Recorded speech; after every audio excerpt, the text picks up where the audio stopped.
Should controversial statues be thrown into the drink or the canal? I'm thinking Bristol. You're thinking Bristol. I mean, so we've had, obviously, the Edward Colston statue, which was pulled down in Bristol, and then that was thrown into the canal. Then there's been these comments this week by the Liberal Democrat councillor Jeremy Hilton about the King Charles II monument in Gloucester. And he said, why have we got Charles II being celebrated in Gloucester, seeing the damage he did to the city as punishment for our stance in the English Civil War?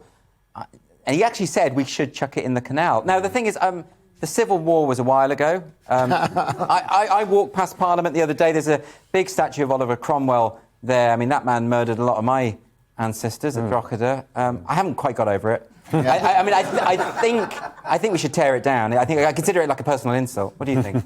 I think that there are lots of live people you want to throw into the canal. I think we should focus... You should prioritise on that, right? The live people. The live people. I think that's a very sensible approach. And you're inciting violence on the show. Can I just say this, that is a joke?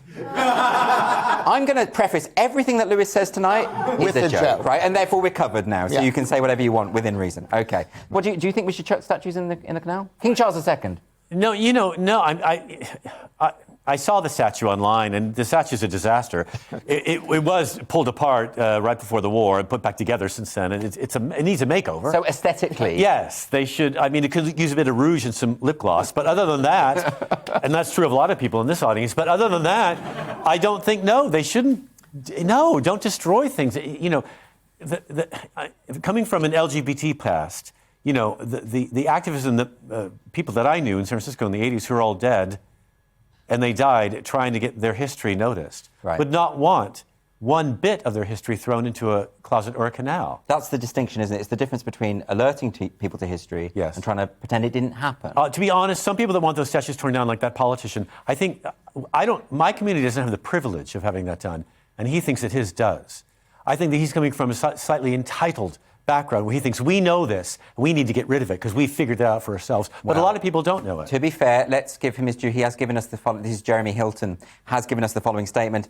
The comment I made at the committee was in jest. Ah, well, call Nadine! Call Nadine!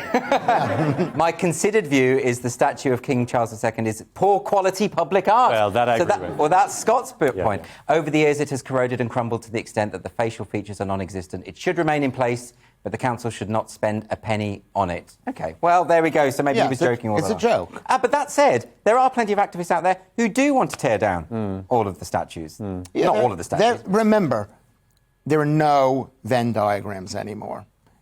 There are people who are mask wearers, who are woke people, who are... everything, anti-Brexit. And then there are those people who aren't. There's no overlap in this debate. And that's exactly right, and I think that's the real shame. But I think the one overlap you can't find, going back to the previous point you're making, is in a comedy room. And I think a comedy stage is the last place, maybe the last place in this culture that we can deal with these issues, where an audience who might disagree with one another can sit and laugh and enjoy the idea being expressed. And I think that, hopefully, like you said, trying to control or manipulate that is extremely dangerous right now. I hope Scott is right about that, but I'm not so sure if the police are getting involved now. That Venn diagram might be breaking down.